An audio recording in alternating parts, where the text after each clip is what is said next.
Bilang paghahanda sa inaasahang pagpasok ng Bagyong Opong, pinaiigting ng Police Regional Office 8 ang kanilang kahandaan.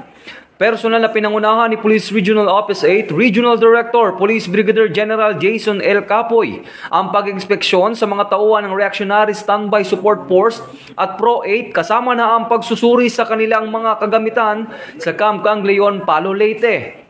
Naglalayo ng pag-inspeksyon na matiyak na nasa maayos na kondisyon at kumpleto ang mga gagamiting kagamitan sa pagresponde sakaling magdulot ng matinding pagbaha o anumang emergency ang bagyo.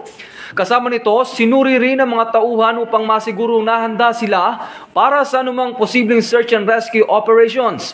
Ang hakbang na ito ng Pro 8 ay bahagi ng mas malawak na paghahanda ng Eastern Visayas bilang paghahanda sa bagyo. Nagpapakita ito ng dedikasyon ng kapulisan na maging laging handa at maprotektahan ang kaligtasan ng mga mamamayan sa rehiyon.